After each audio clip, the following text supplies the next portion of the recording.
Imagine waking up on a Tuesday, you pour your coffee, you open your laptop, and you check the analytics on this community that you spent the last 3 years building. Right, just your normal morning routine. Exactly. And yesterday, you had 2 million active followers engaging with your content. But today, your reach has plummeted to 200. Oh, wow. Yeah, that's a nightmare. And you didn't break any rules, right? You didn't change your content. But overnight, a silent update to some opaque algorithm thousands of miles away completely severed the connection between you and the audience you built. Yep. The platform just decided to pivot its focus. And in the process, your livelihood was simply collateral damage. It's terrifying.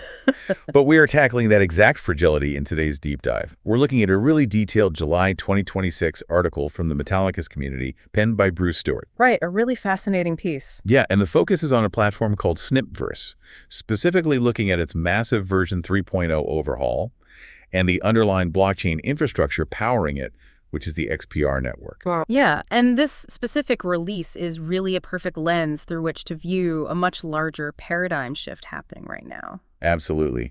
Our mission for this deep dive is to explore how the next generation of Web3 is moving way beyond, the old tropes of just crypto speculation.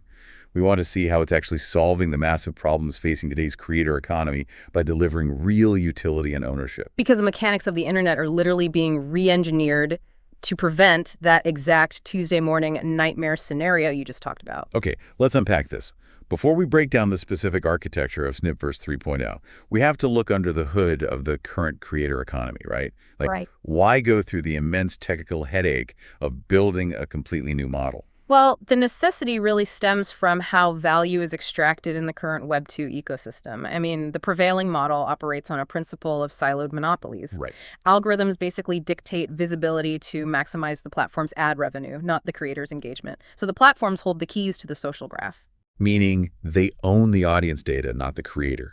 Exactly. And monetization is restricted to whatever payment processors the platform allows, usually with a massive percentage taken right off the top. Yeah, and because no single platform gives you complete freedom, creators are forced to fracture their communities across a half dozen different services just to run a functional business. It's exhausting. It is. Yeah. Think about the current system like renting a luxury apartment in a high-rise.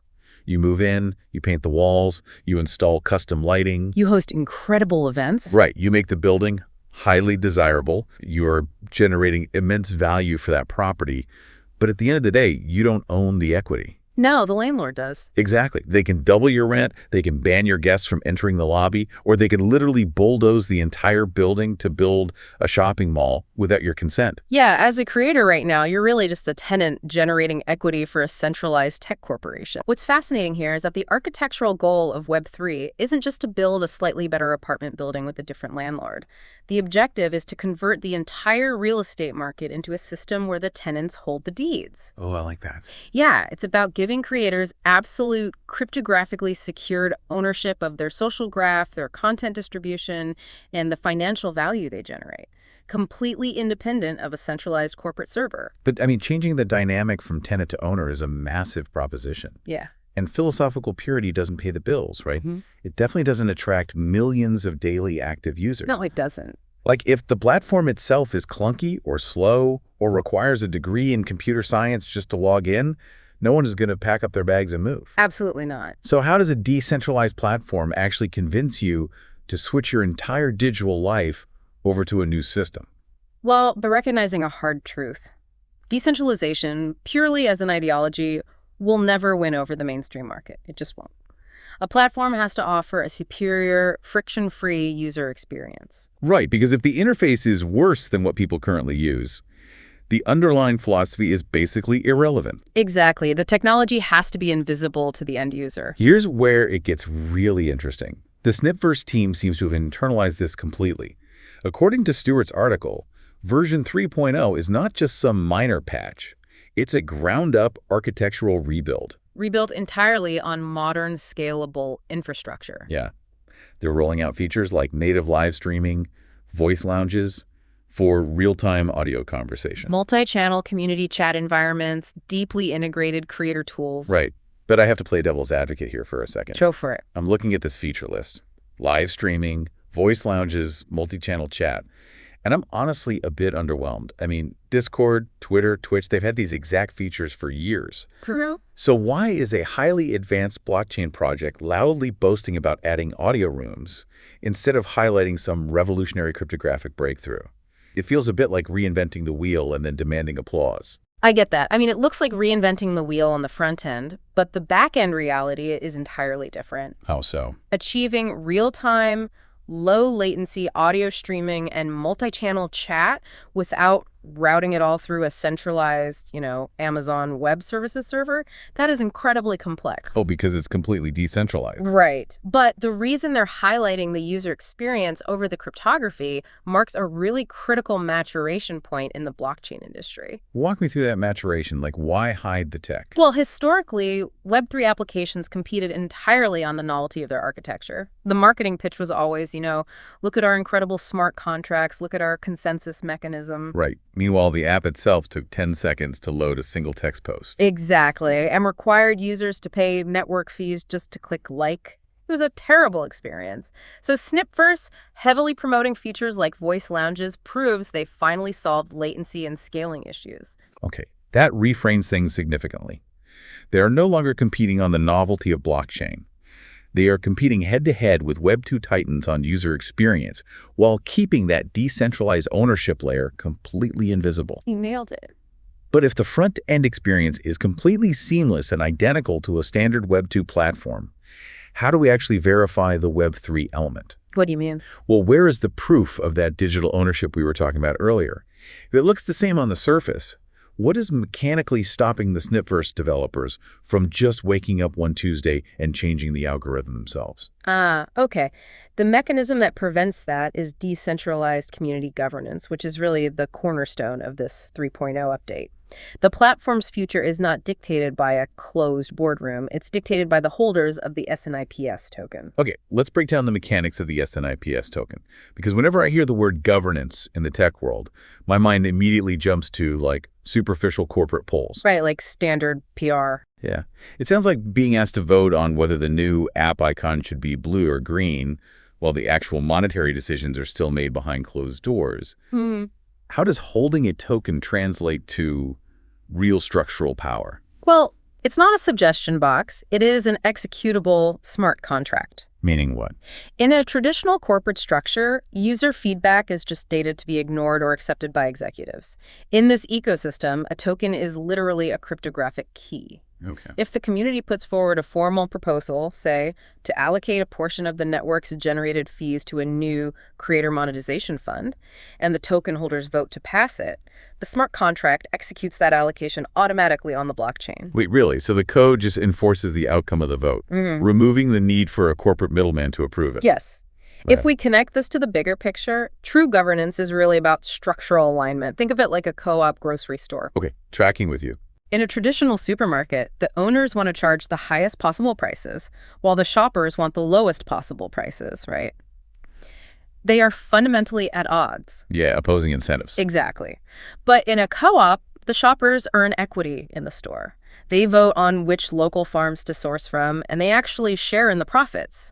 Suddenly, the builders, the creators, and the consumers all share the exact same financial and structural incentives. They all want the ecosystem to thrive. That completely eliminates the adversarial relationship between the platform and the user. The platform can't exploit the creator because the creator mathematically holds a percentage of the platform's voting power. Precisely. But running an ecosystem where users hold executable voting power while simultaneously maintaining low latency live streaming and zero friction onboarding, That's a lot. it requires immense computational power. It requires an entirely different type of digital foundation, which points us directly to the bedrock of this entire operation, the XPR network. Right. Snipverse is not operating in isolation here. It's a highly sophisticated application utilizing the specific capabilities of this broader network. So what does this all mean? We need to look at what the XPR network is actually doing mechanically, because there's this persistent assumption that blockchain networks are just, digital ledgers for moving volatile financial assets back and forth. Yeah, that's the stereotype. But the architecture here is supporting a wildly diverse ecosystem. It operates as a comprehensive, decentralized operating system. Stewart emphasizes that the XPR network provides the foundational layer for decentralized finance. Meaning creators can theoretically receive instant cross-border payments without a traditional bank taking a huge cut. Exactly. And it supports decentralized identity solutions, which is absolutely crucial for a social platform. Let's pause on decentralized identity for a second. How does that practically benefit a platform like Snipverse?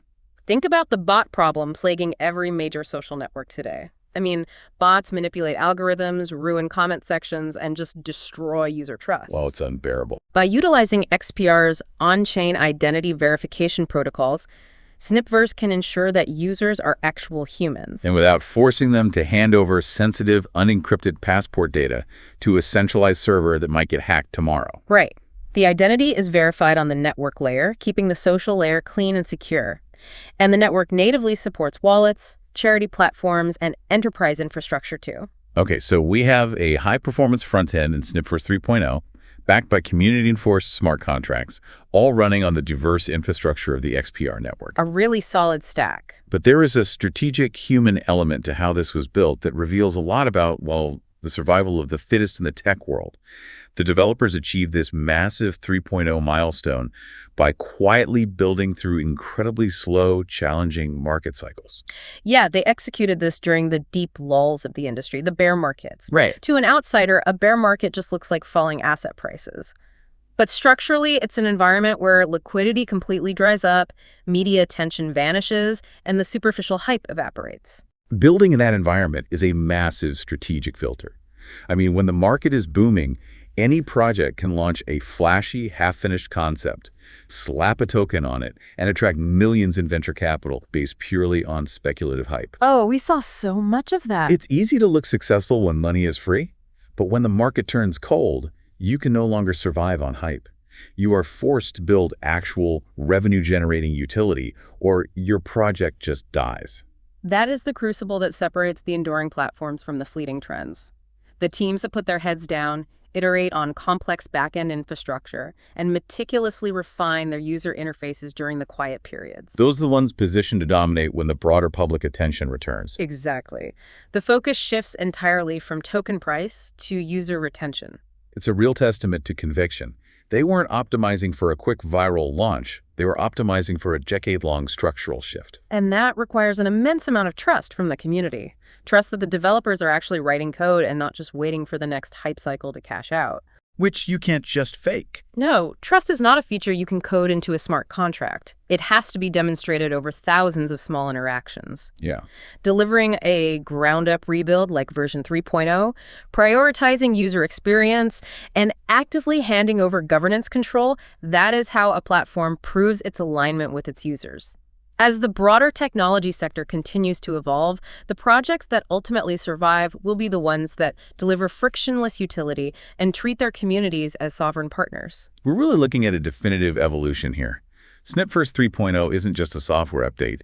It is a compelling case study of where the digital landscape is heading. The era of the internet being defined by complex cryptography and speculative trading is fading. It really is. The next iteration is fundamentally focused on the human element. It's about equipping creators with the tools to build their businesses, securing their communities with unbreakable digital ownership, and designing platforms that serve the user rather than extracting value from them. The underlying technology has finally become sophisticated enough to get out of its own way. Beautifully said. It is the transition from a digital tenant to a digital owner. Absolutely. Now, before we wrap up, just a quick reminder for you listening that this deep dive was an educational analysis of publicly available information regarding the evolution of Snipverse and the XPR network. We are just exploring the shifting mechanics of the creator economy here. And as always, nothing discussed here is financial or investment advice. And as you digest everything we've explored today about this transition to absolute digital ownership, I want to leave you with one final unresolved friction point to consider. Ooh, what is it? Well, we've championed the idea of community governance and putting executable power into the hands of token holders, right? Right.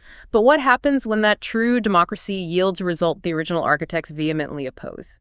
If creators and users gain the ultimate cryptographic power to steer the ship, can a decentralized platform survive a vote that radically pivots its core mission?